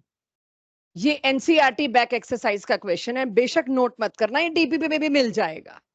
समझते हैं इस क्वेश्चन को, कुछ नहीं है ये क्वेश्चन, ध्यान यही देना। अगर इतने वोल्ट, याद है बोहर के फॉर्मूले में 13.6 था, ये वो यही तो है, देखा जाए तो वो इलेक्ट्रॉन वोल्ट यूनिट ही थी। 13.6 into Z square by N square electron volt पर एटम, तो ये वही है। 13.58 volt is applied to of course hydrogen atom, क्योंकि बोहर का फॉर्मूला उठा लिया है, जिससे करंट का फ्लो स्टार्ट हो गया। क्या मतलब है इस बात का, करंट का फ्लो स्टार्ट हो गया, इतनी एनर्जी डालते इलेक्ट्रॉन उससे बाहर निकल गया होगा और सर्किट में फ्लो कर गया होगा। ठीक है, आयोनाइजेशन एंथैल्पी देते इलेक्ट्रॉन बाहर निकल जाता है। तो अगर हाइड्रोजन एटम को इतने वोल्ट्स, जैसे ही वोल्ट्स आया मुझे पता लग गया एक एटम की बात हो रही है, एक इलेक्ट्रॉन की बात हो रही है, एक ही एटम के बारे में बात हो रही है। उसकी क्या निकाली जो इतनी देर से मैं बात कर रही हूं, एनसीईआरटी ने शराफत से कह दिया किलो जूल पर मोल में निकालो। जैसे ही आपका जेई नीट का होगा वो ये नहीं देंगे, 4 ऑप्शन में अंडरस्टूड है आपको किलो जूल पर मोल में ही देना है, क्योंकि आयोनाइजेशन एंथैल्पी की SI unit kilo joule per mole है।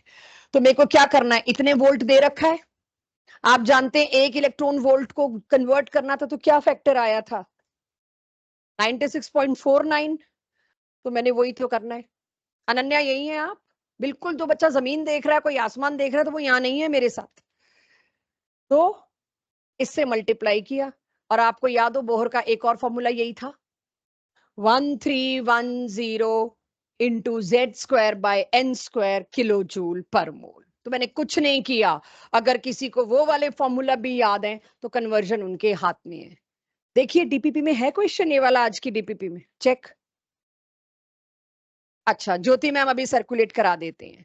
ये एनसीईआरटी बैक एक्सरसाइज में है मैम, देखो है डीपीपी में ये क्वेश्चन। तब तक आप इसे एब्जॉर्ब करिए। क्या है, किसी को नोट करना है नोट करिए, समझना है सोचना है याद करना है। Take your time, absorb it. Successive ionization enthalpy, तो I am sticking to what he said. अभी एक बारी के लिए मैं उसी बात पे स्टिक करती हूँ, सही कह रहा है वो, तो उस हिसाब से मैं एक बात कह सकती हूँ, हमेशा सक्सेसिव आयोनाइजेशन एंथैल्पी ज्यादा होंगी। बड़ा रेयर मैं हमेशा वर्ड यूज करूंगी, आंख बंद करके।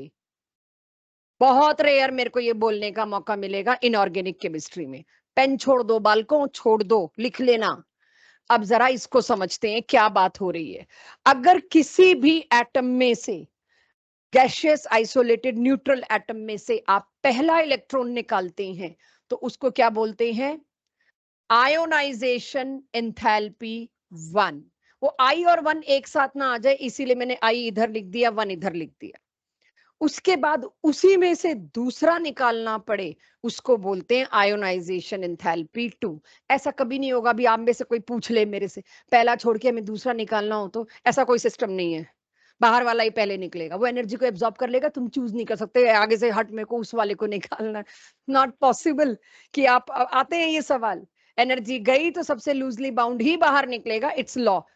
Hopefully few laws are followed. तो फर्स्ट आयोनाइजेशन एंथैल्पी, उसी में से तुम दूसरा निकालोगे that is second ionisation enthalpy, उसी में से तुम तीसरा निकालोगे that is third ionisation enthalpy. मैं आपको अब वो चीज बताऊंगी जो हर जगह फुल प्रूफ हो। उसके एक्सेप्शन मिलेंगे, उसको मैं काउंटर दे सकती थी जो चेतन ने दिया, बट देना भी लॉजिकल नहीं था, शुरुआती हुई थी, इसीलिए आप उसको लंबा नहीं चला पाओगे। लंबा किस चीज को चला पाओगे? यहां मैं आपको एक स्टेटमेंट दे रही हूं, सक्सेसिव बाद में आने वाली आयोनाइजेशन एंथैल्पी हमेशा बड़ी होती है। कहीं से 4 भी इलेक्ट्रॉन निकालने तो मैं 4 वाले को सबसे आगे रखूंगी। क्यों? इसके पीछे मुझे सिंगल लॉजिक चाहिए जो पूरे पीरियोडिक टेबल में एप्लीकेबल हो। तो मैं सिंगल लॉजिक क्या ले रही हूं, आप लोगों के हिसाब से मैं सबसे इजी उठाती हूँ ऑप्शन ऑक्सीजन। आज से कॉन्फ़िगरेशन कंठस्थ होनी चाहिए, गले में कंठ में होनी चाहिए या टिप्स पे उंगलियों में, कोई पूछे और निकल के गिरे। ऑक्सीजन की इलेक्ट्रॉनिक कॉन्फ़िगरेशन होती है ये एवरीबॉडी 2s2 2p4। इसकी पहली आयोनाइजेशन एंथैल्पी क्या है? ये वाला इलेक्ट्रॉन निकालना, उसमें जितनी एनर्जी लगेगी निकाल लो। 2p4 everybody agreed. मैंने इसका पहला मोस्ट लूजली बाउंड इलेक्ट्रॉन बाहर निकाला, देख लो कौन सा निकाला। सिंगली ऑक्यूपाइड नहीं निकलेगा, डबली वाला निकलेगा, क्योंकि लास्ट में वो गया है। गलती से भी ये ना निकाल देना, ये धीरे धीरे अब यही चीजें आपको आगे मिलेंगी। तो इसको मैंने बाहर निकाला, जो एनर्जी लगी उसको कह दिया आयोनाइजेशन एंथैल्पी 1। एक निकाला, हालांकि ये बड़ी अजीब सी चीज है, इसको सिर्फ समझाने के लिए मैं यूज कर रही हूँ। कल को एकदम से तुम्हें ओ पे पॉजिटिव चार्ज जल्दी नहीं मिलेगा। मेरे को वॉल्यूम 2 का पहला चैप्टर लगेगा ओ पे पॉजिटिव चार्ज लाने में +1 में, यानी कि मैं शायद सितंबर अक्टूबर में ओ के प्लस चार्ज को तुम्हारे सामने ला पाऊं। तो अभी तो तुम्हारे लिए अटपटा होगा, ले लेना कोई बात नहीं। इसी में से तुम्हें दूसरा इलेक्ट्रॉन निकालना पड़ा। अब कौन सा निकालोगे? अब तो यही निकालोगे, ठीक है। तो तुम्हारे पास क्या बन गया ये O2+।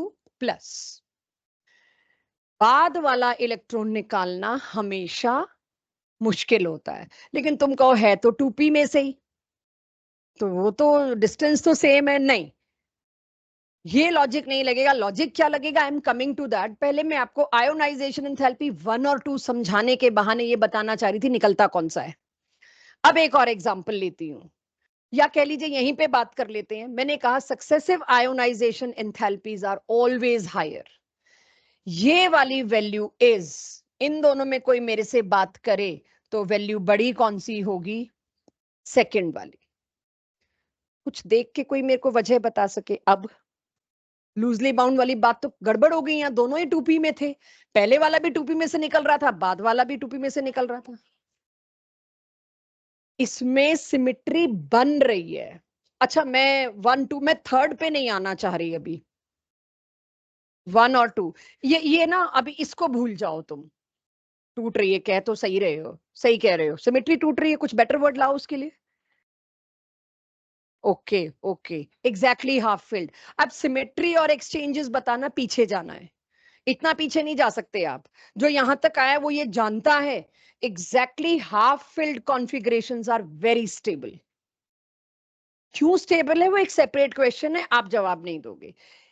ये कोई बहुत बढ़िया आंसर नहीं है, लेकिन मेरी मजबूरी है इसको सामने लाना, क्योंकि 80% बच्चा आंसर ये दे के आता है अगर ऑक्सीजन सोचे तो मेरे को पहले रूल्ड आउट करना है कि आप जवाब ये नहीं दोगे, क्या दोगे वो तो फिर मैं लेके आऊंगी। मैं रूल्ड आउट कर रही हूँ, ये कोई गलत जवाब नहीं है, लेकिन वो सिर्फ इस केस में एप्लीकेबल है। तो मैं हर केस के लिए अलग जवाब तो क्रिएट नहीं कर सकती। That's what I am telling you. यहां बिल्कुल सही आंसर दिया कि भाई पहले वाले इलेक्ट्रॉन को आपने निकाला, बड़ी बोरिंग सी कॉन्फ़िगरेशन थी, निकल गया एक इलेक्ट्रॉन। अब जो है बड़ी इंटरेस्टिंग कॉन्फ़िगरेशन आई है, हाईली स्टेबल। अब निकालने में जान निकलेगी आपकी। तो आयोनाइजेशन एंथैल्पी 2 तो बहुत ज्यादा होगी 1 से। ये रीजन एब्सोल्युटली करेक्ट है, but exclusively in this case. मेरे पास इतने सारे हैं, मैं हर केस का याद करूं? ये इनकरेक्ट नहीं कह रही मैं, असर्शन रीजन में करेक्ट होगा। Yes, this statement is correct but only for this case. So am I leading right way? No, I need a general statement कि मैं आंख बंद करके हर जगह एक रीजन लगा सकूं अगर कोई मेरे से पूछे तो। उसके लिए मैं आपको नीचे लिखा हुआ है, बट मैं अभी उस पर जल्दी जाना नहीं चाह रही। I want to create one more example. Aluminium, atomic number 13, 3s2 3p1।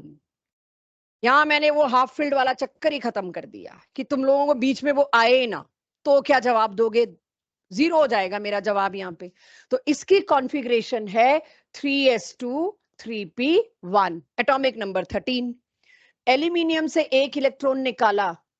अब सीधी सीधी बात करते हैं, कैटायन बना।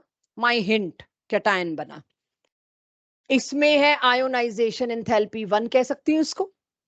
एक और निकाल दूं तो क्या बना? डबल कैटायन या बाइवेलेंट कैटायन। ये क्या होगा? Ionisation enthalpy 2। आयोनाइजेशन एंथैल्पी 3 दिया तो क्या बनेगा? ये कहां तक चलती जाऊंगी मैं? नियरेस्ट नोबल गैस तक तो निकालता रहेगा। एल्यूमिनियम के ये तीनों निकाल दो तो यहां ये किसकी कॉपी कर गया? नियरेस्ट। और कौन सी है वो नियरेस्ट नोबल गैस? नियॉन। बड़ी देर से तुम नोबल नोबल कर रहे थे ना लोग। नियॉन। रुको भाई रुको, जिसको आ गया उससे नहीं पूछूंगी, 1 मिनट और दो, मेरे को क्वेश्चन क्रिएट करने दो पूरा। I know you picked up the hint, I know. इस केस में अगर मैं आपको पूछूं क्यों सक्सेसिव आयोनाइजेशन एंथैल्पी बहुत ज्यादा होगी, लाओ जी। यस, कैटायन अपने पेरेंट से छोटा होता है। कहीं ना कहीं आयोनाइजेशन एंथैल्पी में जब जब आपको रीजन पूछे जाएं, please find one major reason. It will be suited in 90% cases. Smaller the size. आपको आज की पहली स्लाइड याद होगी, मैंने साइज पे लिखी हुई थी। जितना स्ट्रॉन्ग इनवर्ट पुल है, साइज उतना छोटा है। नाउ कैन आई से वाइस वर्सा? साइज छोटा है ही इसलिए क्योंकि इनवर्ट पुल स्ट्रॉन्ग है। तो कैटायन अपने पेरेंट से छोटा क्यों हो रहा है? ऑफ कोर्स, ये तो हमने पिछला पार्ट कर लिया भाई। कैटायन क्यों छोटा हो रहा है? Proton is to electron ratio बढ़ रहा है। तो मेरे को पीछे नहीं जाना है कि साइज क्यों छोटा हो रहा है। Nobody is asking you that. लेकिन यहां पर proton is to electron ratio क्या था? 13:13। यहां क्या था?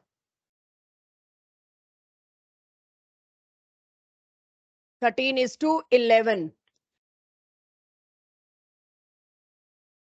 Proton is to electron ratio बढ़ता गया। ये तो क्या ही सोचूं, चलो जो भी है। Proton is to electron ratio बढ़ता गया, साइज छोटा होता गया। तो ये तो पिछला टॉपिक है, राइट? सही तरीका क्या है? Cation, since cation is smaller than parent, taking one electron out of it will ask more energy because of stronger inward pull. Taking one more electron out of it, यानी छोटे size से electron निकालना महंगा पड़ेगा as compare to बड़ा size. छोटे size से आप इलेक्ट्रॉन पुल करोगे तो आपको ज्यादा एनर्जी लगानी पड़ेगी, क्योंकि छोटे का मतलब है उस पे न्यूक्लियर चार्ज बहुत इफेक्टिवली लग रहा है। तो ये वाला जब तक आपको नहीं आएगा, आप ब्लाइंडली नहीं कह सकते मेरे को इसका जवाब आता है। ऑक्सीजन के केस के लिए तुम हाफ फील्ड ले आए, यहां तो नहीं था हाफ फील्ड का सिन, तो बिल्कुल खत्म हो जाएगा बात। अब आप लिख सकते हैं इस स्लाइड को, नीचे रीजन है वही जो मैंने अभी बोला, वो रीजन आपको नीचे मिल जाएगा। सक्सेसिव आयोनाइजेशन एंथैल्पीज ना चाहिए था मुझे, सेकंड इज ग्रेटर देन 1 लिखना चाहिए था, पता नहीं क्या सोच के 3 लिख दिया है। तो कोई ऑक्सीजन वाले केस में पूछे, don't shy from putting this reason, this is correct. लेकिन जनरली कोई पूछता है तो आप हर जगह तो ये लगा नहीं सकते। कोई ऑक्सीजन और सल्फर में पूछ ले तो फिट हो जाएगा, बाकी कहीं नहीं फिट होगा। तो बेटर इज कैटायन छोटा, पहले इतना लिख लो, फिर रीजन नीचे है आपके लिए, वो भी आपको पता रहे how to frame an answer for your subjective test. Objective में कोई नहीं इतनी लंबी लंबी लैंग्वेज की वैल्यू, बट इस लैंग्वेज से क्लैरिटी बहुत आ जाती है, कंफ्यूजन दूर हो जाते हैं। जब मैं और नीचे कर सकूं मुझे बताइएगा। कर दूं थोड़ा सा ऊपर, नोट कर लिए ऊपर वाली लाइन? एक सेकंड पहले ये बताओ, थोड़ा सा ऊपर कर लूं इसको, फिर मैं तुम्हारा सवाल सुनती हूँ। ये नोट करो बच्चों, इसका वाई, इससे बेस्ट एक्सप्लेनेशन मुझे नहीं मिली। हाँ जी, अब बोलो नमन क्या कह रहे थे? तो कौन सी करेगा? तुम पहले तो 3p1 निकालोगे, कौन सी सिमेट्री? यार ये क्या है? अगर ऐसा कुछ होता तो मैंने बताया होता ना। एक जगह मांग लिया, अब तुम सारे पीरियड में मंगवाते रहोगे क्या? और मैंने तुम्हें पिछली क्लास में भी कहा था, ये लेन देन सिर्फ डी और एस में हुआ है, 3 एस और पी में नहीं हो सकता। तो तुम क्यों हर बार ला रहे हो? कहीं तो तुम्हें भी मानना पड़ेगा ना, क्योंकि एनर्जी गैप ज्यादा है। सिर्फ डी और एस में अपने लिए कॉम्प्लिकेशन मत क्रिएट करो। From my side best explanation which can be used, size वाली भी मैंने लिखी है। मैंने दोनों को मैनेज करने की कोशिश की है कि जिसको जो अच्छा लगे वो। अब एक बार एल्यूमिनियम सोचो सारे, 3s2 3p1 सोचो, स्क्रीन पे बाद में लाएंगे, ये बढ़िया तरीका है। 3s2 3p1, पहला इलेक्ट्रॉन निकाला 3s2 बच गया, दूसरा निकाला 3s1 बच गया, तीसरा भी निकाल दिया, क्या बच गया? Neon 2p6। चौथा इलेक्ट्रॉन निकालने में मेरी तो जान निकलेगी। अर्थ पे तो नहीं निकाल सकती, इतनी एनर्जी में अर्थ पे नहीं क्रिएट कर सकती कि नोबल गैस कॉन्फ़िगरेशन में से भी कोई एक इलेक्ट्रॉन निकाल डाले। इतनी energy I cannot, 11th class में तो यही लाइन चलेगी, you cannot create on earth so much huge energy कि आप नोबल गैस से एक इलेक्ट्रॉन निकाल सके। 12th पे आ जाएगी अर्थ पे टेक्नोलॉजी जिससे हम निकालेंगे, और हम जिनॉन के बहुत सारे कंपाउंड्स बनाएंगे, क्रिप्टॉन के भी बनेंगे, ऐसी बात नहीं है। लेकिन यहां एक बात सोच के देखिए, इससे आसान होगा चीजों को पकड़ना। एल्यूमिनियम से तुमने 3 इलेक्ट्रॉन निकाले, 1 बाय 1, चेक।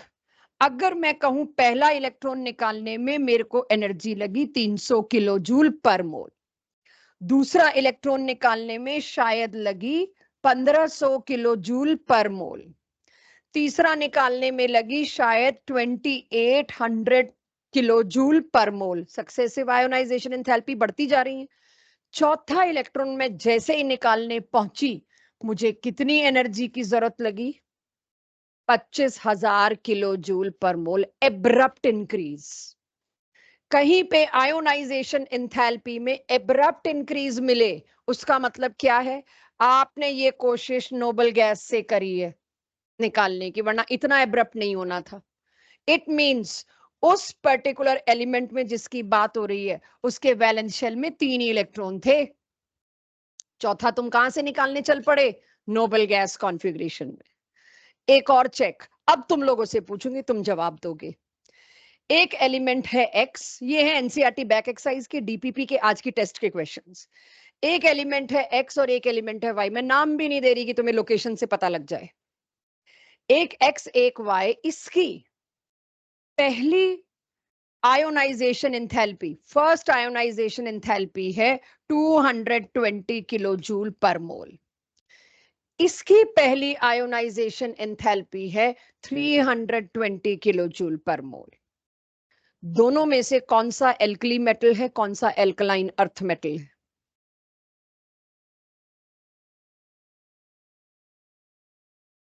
मैं आगे पढ़ाती है, लेकिन तुम लोगों के सवाल जवाब और वे ऑफ आंसरिंग को देख के मुझे लगा एक गट फीलिंग से पूछ ही चलूं, अगला तो है ही यही। क्या, कौन सा एल्कली मेटल है? क्यों? मैंने इधर की तरफ लिखा है, पीआर टू इधर से शुरू होता है। क्यों क्यों? कुछ नहीं, छोड़ो, मैंने ऐसी बकवास करी है। हाँ, कभी कभी कर सकती हूँ। क्यों एक्स एल्कली मेटल है?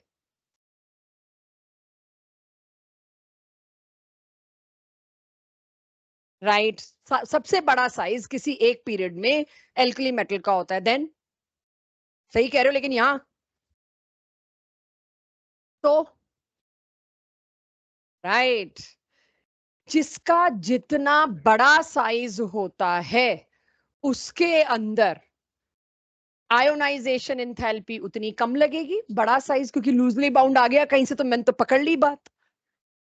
तो जिसमें आयोनाइजेशन एंथैल्पी कम है उसका क्या मतलब है? वो साइज बहुत बड़ा है। और साइज बड़े किधर मिलते हैं मेरे को?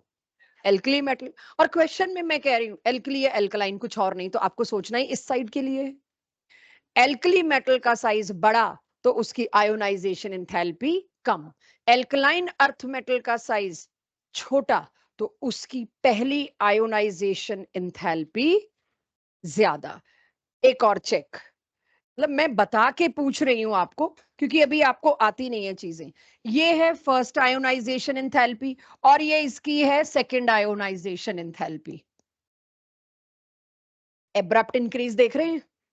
और इसकी मैं क्या दे दूंगी? 320, उसके बाद 840 और उसके बाद एकदम से 20,000 या 10,000, जो मर्जी दे देती। इसमें कित और अब पूछू कौन सा एल्कली मेटल कौन सा एल्कलाइन अर्थ मेटल? जिसकी वैलेंसी है 2, वो तो है आपका एल्कलाइन अर्थ मेटल। जिसकी वैलेंसी है 1, वो है आपका एल्कली अर्थ मेटल। तो आयोनाइजेशन एंथैल्पी के फैक्टर्स पढ़ा के मैं ये क्वेश्चन पूछती तो मुझे लगा तब आप कंफ्यूज हो जा रहे हो। आप अभी एक्सेप्टेंस में हो तो मैं अभी पूछ लूं। कोई डाउट किसी को इतने में? तो जो फैक्टर्स पढ़ा के मैंने क्वेश्चन पूछने थे वो तो मैंने आपसे पहले ही करवा लिए, लेकिन फिर भी फैक्टर्स तो पढ़ने हैं। तो क्या क्या चीजें डिसाइड करती हैं आयोनाइजेशन एंथैल्पी को? ऑफ कोर्स साइज, जो तुमने पहले ही बता भी लिया, बट फिर भी factors affecting ionization enthalpy is first factor is size। आज अगर सारे फैक्टर्स पूरे नहीं होंगे तो हम बाकी के फैक्टर्स को नेक्स्ट क्लास में लेके जाएंगे। आप टेस्ट करने लायक हो गए इसलिए टेस्ट तो मैं आपको दे दूंगी, बट अगर फैक्टर्स पूरे नहीं होंगे तो हम क्लास के बाद करेंगे उसको, आज की क्लास के बाद। साइज से क्या बता सकते हो आप लोग? खुद लिख लो अपनी कॉपी में। Larger the size smaller is the ionisation enthalpy. लिख लो खुद से। Ionisation enthalpy is inversely proportional to size. जितना बड़ा साइज, मैं फिर भी लिख देती हूं, लेस या वीक लिखते हैं यार, लेस अच्छा वर्ड नहीं है यहां पर। वीक इनवर्ड पुल, therefore लेस आयोनाइजेशन एंथैल्पी। ज्यादातर रीजंस ना अपनी नोट्स कॉपी में एरो एरो करके करना, टाइम बचेगा, सेंटेंसेस पैराग्राफ बनाने की जरूरत नहीं है, but don't do this in your school exams. जी, मुझे बताइए down the group ionization enthalpy का ट्रेंड डिक्रीज। क्यों? Because size increases. Don't answer further why size increases, वो होगी पिछली प्रॉपर्टी। ये हमेशा अपने पे कंट्रोल रखना, साइज की रामायण मत बताना इसके अंदर, यहां साइज पे रुकना होगा। तो trend down the group ionization enthalpy का general trend is size, because increase करता है डाउन द ग्रुप, इसीलिए आयोनाइजेशन एंथैल्पी की वैल्यू क्या करेगी? डिक्रीज। तो मैं कह सकती हूँ सीजियम की इलेक्ट्रॉन लूज करने की टेंडेंसी ज्यादा होगी। कह सकती हूं मैं कि रुबीडियम और पोटेशियम लिथियम और सोडियम के मुकाबले ज्यादा इजीली इलेक्ट्रॉन लूज करेंगे। तो इस पे अनंत करना कोशिश, रिएक्टिविटी डाउन द ग्रुप क्या होगी? इंक्रीज। मेटल क्या रिएक्ट कर सकते हैं? अपना इलेक्ट्रॉन लूज करके रिएक्शन में पार्टिसिपेट कर सकते हैं आयोनिक बॉन्ड बनाने के लिए। तो क्योंकि इसमें आयोनाइजेशन एंथैल्पी घटी तो रिएक्ट करने की टेंडेंसी भी बढ़ी। इस सारी इंफॉर्मेशन को मैं लिख रही हूं, मेरे साथ साथ लिखिए। Because ionisation enthalpy decreases down the group, therefore electropositive nature,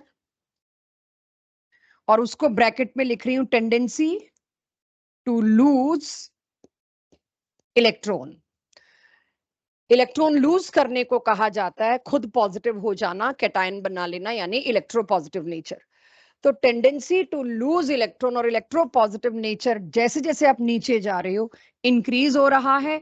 therefore very very important term जो आपको आगे जाके बहुत जरूरत आएगी इसकी, reactivity of these metals increases. Caesium ज्यादा जल्दी रिएक्ट करना चाहिए एज कंपेयर टू लिथियम, तो रिएक्टिविटी नीचे बढ़ेगी। अक्रॉस द पीरियड का ट्रेंड भी तुम लोग मुझे खुद ही दे सकते हो। तो कुणाल अक्रॉस द पीरियड क्या होगा ट्रेंड? इंक्रीज होएगी क्योंकि साइज डिक्रीज होता है। तो पहले ये लिखिए फिर मैं और नीचे करूं। तो ये दूसरा ग्रुप है बच्चों, beryllium, magnesium, calcium, strontium, barium. इसमें भी you will find general trend to be similar in full periodic table. General trend आपको सिमिलर सा ही मिलेगा। तो पहले इतना नोट करिए, फिर पीरियड का भी मैं बता दूं आपको। ये बहुत जरूरी है, जो मैंने डिफरेंट कलर से यूज किया है, इट इज इंपॉर्टेंट। फिर कुछ क्वेश्चंस पूछते हैं। हो गया था नोट ऊपर वाला बच्चों सबसे? अक्रॉस द पीरियड क्योंकि साइज डिक्रीज होता है इसीलिए आयोनाइजेशन एंथैल्पी जनरली क्या होती है? इंक्रीज। अब मेरे सवालों का जवाब दीजिए आप लोग, थोड़ा थोड़ा कोशिश करिए, ताकि अब कोशिश करना पीरियड टेबल देखे बिना, शायद थोड़ी लोकेशंस आपको याद हुई हो। वृंदा, योशिता, कार्बन और फ्लोरीन में से किसकी आयोनाइजेशन एंथैल्पी ज्यादा? फ्लोरीन। क्यों? क्योंकि साइज छोटा। एवरीवन चेक, एनी काउंटर या कोई और रीजन? ठीक है, मेरे को कह दिया जाए एक्सप्लेन विदाउट यूजिंग साइज, तब क्या करोगे? लूज लूज गेन, गेन हो रहा है वो तो। Ionization enthalpy is about losing electron. Reactivity तो रिएक्टिविटी तो तब आती है ना जब तुम्हें ये पता हो कि तुम इलेक्ट्रॉन लूज करने के बारे में बात कर रहे हो कि एक्सेप्ट करने के बारे में। आप इलेक्ट्रॉन लूज करने के बारे में बात कर रहे हो, सेम पीरियड है। आप कह रहे हो carbon is more reactive. Fluorine, अभी तुम 12th क्लास आने दो, फ्लोरीन बॉम्ब है। फ्लोरीन नॉर्मल एटमॉस्फेयर में लाई नहीं जा सकती। अगर कोई कार्बन कोयला पड़ा है, कुछ नहीं हो रहा उसको। तो केमिस्ट्री में तुम लोग रिएक्टिविटी के बेसिस पे आंसर देना छोड़ देना, क्योंकि तुम लोग हमेशा उल्टा जाओगे क्योंकि तुमने कोई रिएक्शंस देखे ही नहीं है। फ्लोरीन से ज्यादा रिएक्टिव चीज नहीं है मेरे पास, और कार्बन से ज्यादा स्टेबल चीज नहीं है मेरे पास। तो please don't go on reactivity. अच्छा, इनवर्ट पुल स्ट्रांग होगा, साइज छोटा है, एक ही बात हुई।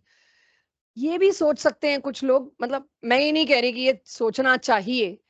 ये नॉन मेटल है, इलेक्ट्रॉन देना इसकी टेंडेंसी नहीं है, इसकी टेंडेंसी इलेक्ट्रॉन लेना है। But these reasons are just few known unknown, इधर उधर सुनी हुई चीजें। आपको जवाब ऐसे में किस पे देना चाहिए? प्रेफरेबली साइज, जहां साइज का ठीक ठाक डिफरेंस दिख रहा है। ये था कार्बन, उसके बाद कौन आया? नाइट्रोजन, फिर आया ऑक्सीजन, फिर आया फ्लोरीन। भाई फ्लोरीन और कार्बन में ठीक ठाक साइज का डिफरेंस है, तो जहां ठीक ठाक साइज का डिफरेंस है वहां साइज से दो। पड़ोसियों में डिफरेंस कम है, वहां मुझे शायद सोचना पड़े, वहां आपकी कोई और हेल्प लगे। बोरोन और कार्बन का ज्यादा क्यों? साइज, और कुछ मुझे समझ नहीं आता क्योंकि कार्बन का साइज छोटा है।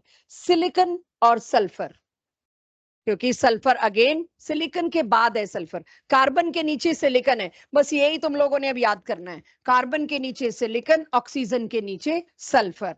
तो साइज जिसका छोटा बड़ा ढूंढो और आंसर दो। अब मेरे को यहां पर सिलिकॉन और सल्फर के लिए पूछ लिया, 14 और 15, तो सिलिकॉन और सल्फर में सल्फर क्योंकि छोटा है तो आयोनाइजेशन एंथैल्पी सल्फर की ज्यादा होगी। इतना क्लियर सबको? तो साइज में तो दिक्कत नहीं आएगी, साइज आप कर लेंगे। तो if somebody is noting down these, I am waiting. वैसे ऐसा कुछ है नहीं इसके अंदर, but still if you want to note down you can. Second factor आए उससे पहले जवाब पूछ लियो, मुझे पता है सब लोग सही देंगे। नाइट्रोजन की कॉन्फ़िगरेशन सोचो, यहां सोचो बस, वो तो बताना नहीं मेरे को। और ऑक्सीजन की सोचो। नाइट्रोजन और ऑक्सीजन अड़ोसी पड़ोसी हैं, इसीलिए साइज में खास डिफरेंस नहीं है। Don't think of size, size मत सोचना। नाइट्रोजन से एक इलेक्ट्रॉन निकालना आसान है कि ऑक्सीजन से? दो ही ऑप्शन थे, दोनों जवाब आ गए, क्या करूं? क्यों कनुष? नाइट्रोजन या ऑक्सीजन? दोनों के साइजेस ना सेम से ही हैं, तो साइज के अलावा कुछ सोचो। सोचो, दोनों की कॉन्फ़िगरेशन सोचो। नाइट्रोजन की क्या है वैलेंशियल कॉन्फ़िगरेशन? समीर, नाइट्रोजन की कॉन्फ़िगरेशन फिर से सोच। पनव, नाइट्रोजन की कॉन्फ़िगरेशन ना, फिर से सोचो। क्या ही बोल गए हो, बहुत गजब बोली है तुमने, फिर से सोचो। 2s2 2p3, 2p3 is exactly half filled। आज आपको ये बात प्रॉपरली अंडरलाइन की जाएगी, अब तक तो मतलब अंडर करंट थी, ऑब्वियस सा ले रहे थे, देखेंगे बाद में जब जरूरत पड़ेगी ढंग से तब करेंगे। एग्जैक्टली हाफ फिल्ड कॉन्फ़िगरेशन चाहे P की हो, चाहे D की हो, चाहे F की हो, it is extra stable. Nitrogen की कॉन्फ़िगरेशन है P3 और ऑक्सीजन की कॉन्फ़िगरेशन क्या है? P4, P2 नहीं, ऑक्सीजन की कॉन्फ़िगरेशन है P4। तो P3 वाला अपना एक इलेक्ट्रॉन देने से रेजिस्ट करेगा, भाई मैं स्टेबल हूं, मेरे को रिएक्ट करने की क्या जरूरत पड़ी है? अगले चैप्टर्स में आप देखेंगे why do things react to attain stability. Nitrogen कहता है भाई मेरे पास है स्टेबिलिटी बिकॉज मैं एक्स्ट्रा स्टेबल किस वजह से हूं, मेरे पास बड़ी शानदार कॉन्फ़िगरेशन है P3, मैं नहीं दूंगा। और ऑक्सीजन उसकी P4 वो इतनी खुशी से दे देगा, क्यों? उसका एक इलेक्ट्रॉन आप रिमूव करिए तो उसको क्या मिल रही है? Stable configuration, right. तो अगला फैक्टर है आपकी कॉपी में, नंबर 2 करिएगा इसको, एक्सेप्शनल कॉन्फ़िगरेशंस। एक्सेप्शनल कॉन्फ़िगरेशन का मतलब क्या है? अगर कहीं पर आपको मिलता है P6, उससे इलेक्ट्रॉन निकालना मुश्किल, ये मैं पहले ही बात कर चुकी। नोबल गैस से निकालने के लिए ड्रास्टिक आपने देखा था एनर्जी की रिक्वायरमेंट पड़ी। तो अगर आपको मिलता है कहीं पर NH2 NP6, नोट करते जाइए, समझते जाइए, noble gas configuration most stable, इससे इलेक्ट्रॉन निकालने का मतलब है huge amount of energy which is genuinely not possible. तो पहले तो एक्सेप्शनल कॉन्फ़िगरेशन में मेरे को किसको लेना चाहिए? P6 ले लेती हूँ, कॉपर वाले पे भी आती हूँ बच्चों, रुको, पहले P6 पे रुकते हैं फिर आते हैं कॉपर वाले पे। देखिए D और F से इलेक्ट्रॉन निकालने के लिए आपको क्लास 12th में जाना पड़ेगा। अब आपको मैं सिर्फ S और P में ही ले सकती हूँ, D और F अगले साल आएंगे। अब बस कॉन्फ़िगरेशन तक था। We won't be discussing D and F in now in this class. 12th में आएगा D एंड F, तो I can not take example of copper at all, allowed ही नहीं है, बहुत कुछ अलग हो जाती है वहां कहानी। पहले सिर्फ S और P ब्लॉक तक रहेंगे हम कम से कम अगले 6 महीने, फिर अगर लगा D और F लायक हो तो कर देंगे ना, और किसी को ज्यादा शौक हो तो अगला चैप्टर मेरा 12th में शुरू ही D एंड F ब्लॉक होगा। आ जाना 2:30 से 4:30 एवरी ट्यूसडे ऑल्टरनेट, उनकी भी 2 क्लासेस इसी पे जाएंगे, आयोनाइजेशन एंथैल्पी और साइज और electronic configuration. Highest ionisation enthalpy हमेशा वो वाली होगी जहां आप नोबल गैस कॉन्फ़िगरेशन से इलेक्ट्रॉन निकालने की कोशिश करते हो। पहले इतना बताना, जहां तक ये मैंने रेड लाइंस खींची हैं वहां तक हो गया। अब अगर मैं आपसे सवाल पूछूं सोडियम, उसकी first ionisation enthalpy is 2 less, जबकि second ionisation enthalpy is drastically high, बता पाएंगे क्यों? और अगर बताने में कहानी लिखी तो 0 नंबर है, ये लिखना है। वैल्यू सारी इस बात की होगी, क्या आप ऐसे एक्सप्रेस कर रहे हो, क्या आप दिखा रहे हो, हम नहीं मानेंगे, ऑब्वियस नहीं लेंगे। Sodium because of its configuration 3s1, पहला इलेक्ट्रॉन इसका जा रहा है 3s ऑर्बिटल से, इट विल लीव इजीली, तो ionization enthalpy required is less. लेकिन दूसरा इलेक्ट्रॉन जो जा रहा है इसकी 2p6 कॉन्फ़िगरेशन से, it won't leave easily because it is stable noble gas configuration, तो उसके लिए ड्रेस्टिकली आपको अमाउंट ऑफ एनर्जी ज्यादा देना पड़ेगा। तो स्टेबल कॉन्फ़िगरेशन, यानी यहां मैंने साइज तो नहीं देखा, साइज में देखती नियॉन का तो बहुत ही बड़ा है, साइज नहीं देखना। जब आपको कुछ और फैक्टर मिल रहा है तो पहले वो देखिए, size should be last priority. तो इसके बाद ये क्वेश्चन बड़ा पॉपुलर क्वेश्चन है, भरा पड़ा है आपकी हर डीपीपी, हर टेस्ट और एनसीईआरटी में। लिखना छोड़ दो, अभी लिखवाती हूं। आयोनाइजेशन एंथैल्पी 2 किसकी कम?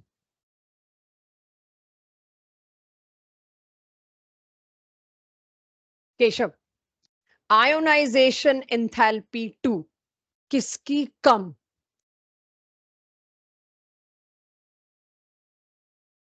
सोडियम और मैग्नीशियम में से। आर्यन, क्यों?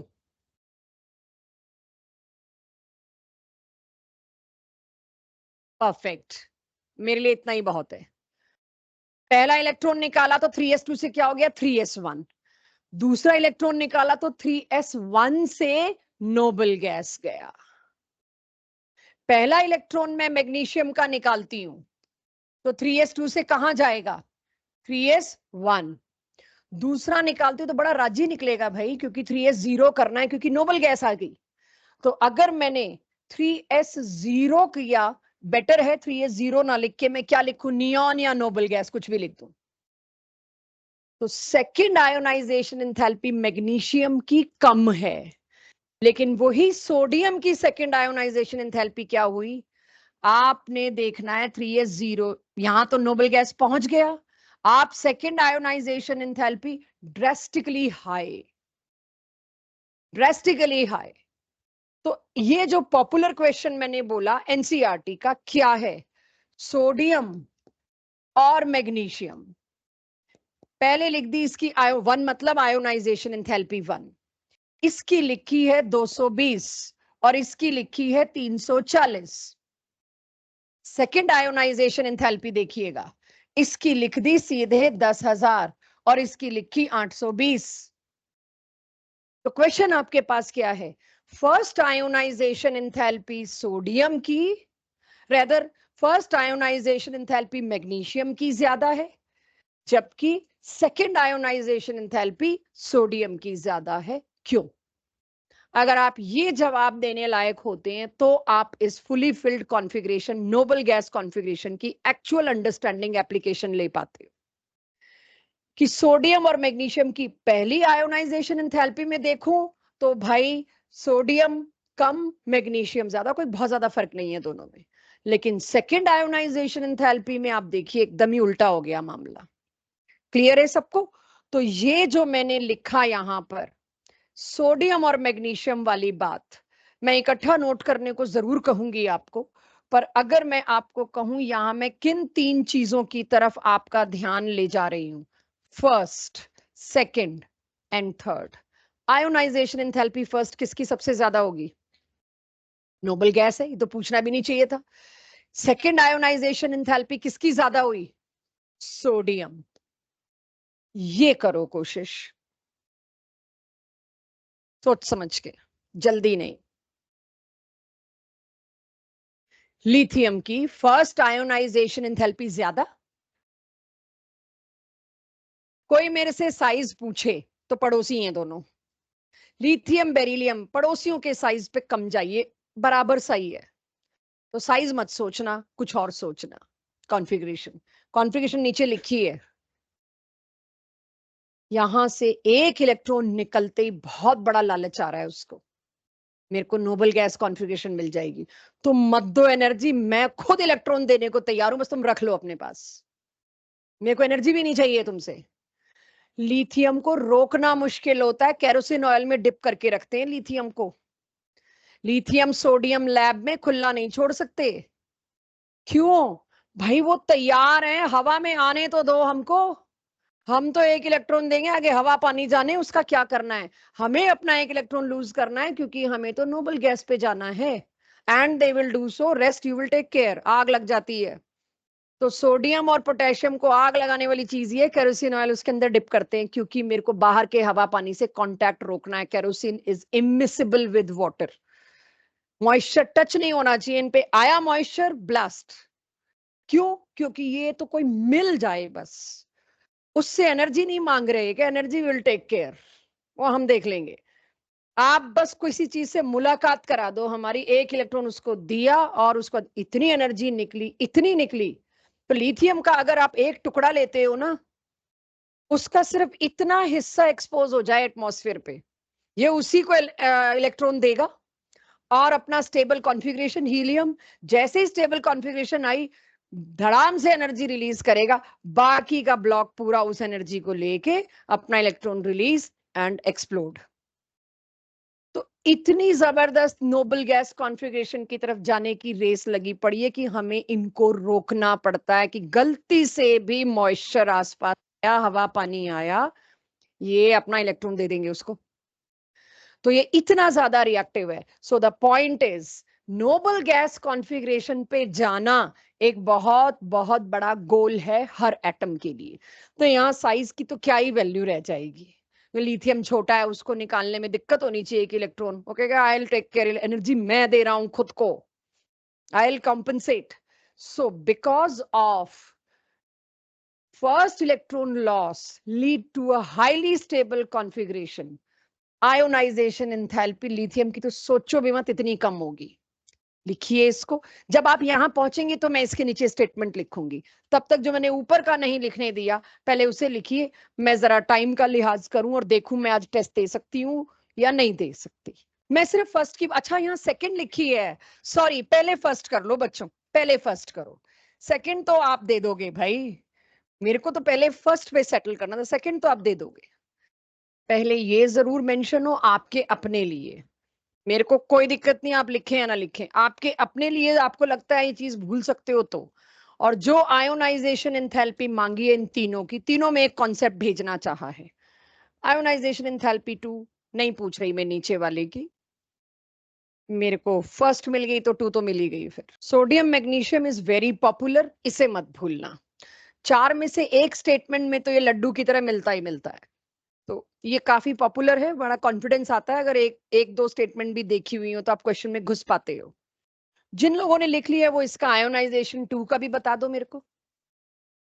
वही सोडियम मैग्नीशियम वाला केस ही है ना, देखा जाए तो सोडियम के ऊपर लिथियम आता है, मैग्नीशियम के ऊपर बेरिलियम आता है, तो वो रिपीट ही हो जाता। अगर मैं दोनों की आयोनाइजेशन 2 पूछती तो लॉजिक नहीं था, इसीलिए 1 पूछना लॉजिक था। कोई दिक्कत? मुझे बताओ ऑक्सीजन और कार्बन में किसकी आयोनाइजेशन एंथैल्पी ज्यादा होगी? कार्बन और ऑक्सीजन। कार्बन की बिना कॉन्फ़िगरेशन सोचे जो दे रहे हो सरासर गलत है या तुक्का है। कार्बन की कॉन्फ़िगरेशन क्या है ध्रुव?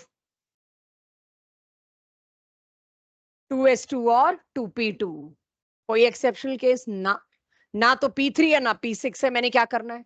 और ऑक्सीजन की 2s2 2p4, कोई एक्सेप्शन नहीं है कॉन्फ़िगरेशन की, और इतनी दूर दूर है तो साइज पे दो, आंसर साइज पे दो। मुझे लगता है मैंने शायद करा भी था यहाँ पे बात, भाई जब साइज का ठीक ठाक डिफरेंस है तो साइज पे आओ ना, क्यों जबरदस्ती एक्सेप्शन ढूंढ रहे हो?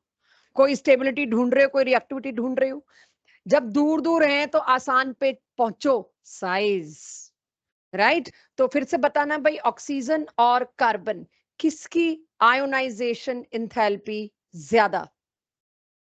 क्योंकि कार्बन ये बड़ा और ऑक्सीजन छोटा, छोटे में से इलेक्ट्रॉन निकालना मुश्किल, एनर्जी ज्यादा देनी पड़ी। तो मैं आपको ये दिखा रही हूँ, अच्छी खासी चीज बीच में अचानक पूछ लो जो आपको आती थी, आप उल्टा करोगे। क्यों? अब ज्यादा पढ़ लिए हम, अब ज्यादा पढ़ लिए तो हम ज्यादा दिमाग लगाएंगे, ज्यादा सोचेंगे, पक्का इसमें कुछ होगा। मैम पूछ ही इसलिए रही हैं, पक्का कॉन्फ़िगरेशन का होगा, और कुछ नहीं तो स्टेबिलिटी और रिएक्टिविटी का तो होगा ही। स्टॉप दिस, सिंपल लॉजिक से चलिए। अगर एटम्स दूर दूर हैं तो कोशिश करो साइज पे देने की, और अगर उनमें कोई स्पेशल चीज है तो पहले वो ढूंढो। तो इस टॉपिक को मैं आज तो नहीं खत्म कर रही, लेकिन आपको एक प्रोसेस लिखवाऊंगी अगली क्लास में। सबसे पहले क्या देखना, उसके बाद क्या देखना, और लास्ट में क्या देखना। साइज हमेशा लास्ट में आएगा। एनीवेज, यहां तक नोट हो गया सबसे? देखो जरा, जरूरत है पढ़ाने की इसको मुझे? नोट करते करते देखो। न्यूक्लियर चार्ज, साइजेस आजू बाजू के मिल गए, सिमिलर साइजेस मिल गए, तो मैं क्या करूंगी? और ना कोई उसमें कॉन्फ़िगरेशनल एक्सेप्शन मिले, कुछ ना मिले, और साइजेस भी आसपास के मिले, तब मैं क्या करूंगी? फॉर एग्जाम्पल, सोडियम और कॉपर, इनका साइज लगभग सिमिलर सा होता है। पूछना मत वाई, होता है। ठीक है, अभी नहीं बता सकती, क्लास 12 से उठाया है कि एक एग्जाम्पल तो दूं। यहाँ पे क्या एग्जाम्पल दूं तुम लोगों को? तो मैं क्लास 12 से उठा के लाई हूँ या अगले चैप्टर से उठा के लाई हूँ। अगर मैं कहती हूँ रैंडमली इनके साइजेस में खास डिफरेंस नहीं है, तो कैसे बताओगे किसकी आयोनाइजेशन एंथैल्पी कम?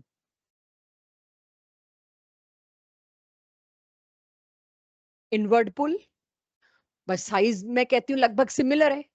तो आपको पता है ना, साइज को डिसाइड करने वाला एक फैक्टर और होता है, न्यूक्लियर चार्ज। जब मेरे को पता है सोडियम का साइज इतना, कॉपर का भी लगभग इतना, कोई खास फर्क नहीं है, लेकिन यहाँ कितने प्रोटॉन है? 11। यहाँ कितने प्रोटॉन है? न्यूक्लियर चार्ज पावरफुल, इनवर्ड पुल ज्यादा, साइज उसका, साइज छोड़ो, उसके इनवर्ड पुल को, एनर्जी को तोड़ने के लिए मुझे एनर्जी ज्यादा देनी पड़ेगी। इलेक्ट्रॉन बैलेंस आउट करके क्या कर रहे हैं? फैल रहे हैं ना। साइज, जब साइज फिक्स हो गया मतलब दोनों फोर्सेस बैलेंस आउट हुए हुए। मैं अब इस सवाल का, क्योंकि मैं तुम्हें अभी जवाब नहीं दे सकती, मैं 12th क्लास में तो दे सकती हूँ जब इंटर इलेक्ट्रॉनिक रिपल्शंस आ जाएंगे। 11th क्लास के बच्चों को मैं जवाब देने लायक नहीं हूँ अभी कि साइज आपने सेम क्यों बता दिया हमको। I can't answer this because this is class 12th part. लेकिन कोई जेन्युइन ऑथेंटिक एग्जाम्पल मेरे को लाना था तो मैं ले आई। And if I am giving you this information, आप देखो, क्योंकि मैंने सोडियम कॉपर दे दिया तो आप मेरे को क्वेश्चन कर सकते हो। तो मेरे को अगर आपका कॉन्सेप्ट बिल्ड करना है, मैं ये दे देती हूँ, लो, अब तो सोच ही गई।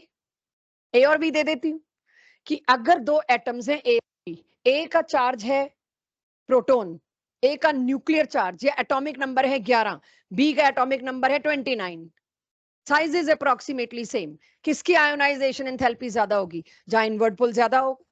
इनवर्ट पुल कौन डिसाइड करेगा? Nuclear charge. भाई साइज सेम है मतलब जो भी था अंदर सेटल हो चुका, आपस में दोनों फोर्सेस एक दूसरे को बैलेंस आउट करके साइज फिक्स करे बैठे हैं। तो एक इलेक्ट्रॉन यहां लूजली बाउंड है कि यहां लूजली बाउंड है? जहां +11 है, खींचने वाला कमजोर है वहां पे, यहां से इलेक्ट्रॉन इजी निकल जाएगा, यहां से इलेक्ट्रॉन इजी नहीं निकलेगा। इनवर्ट पुल ज्यादा मतलब आयोनाइजेशन एंथैल्पी भी ज्यादा।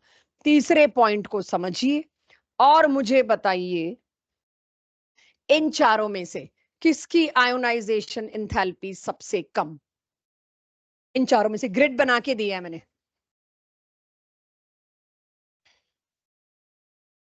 साइज इधर होता है डिक्रीज, इधर होता है, सबसे बड़ा साइज किधर है? सल्फर। सबसे बड़ा साइज किधर है? सल्फर। मेरे को ध्यान नहीं आप लोगों ने क्या जवाब दिया और मैंने क्या पूछा, सॉरी मैंने अगर मिस कर दिया, मैं अपना कुछ और सोच रही हूँ। सबसे बड़ा साइज पहले बताओ, सल्फर है या क्लोरीन है? इसकी आयोनाइजेशन एंथैल्पी लीस्ट होनी चाहिए क्योंकि सबसे बड़ा साइज। सबसे छोटा साइज कौन सा है? तो मोस्ट किसकी होगी?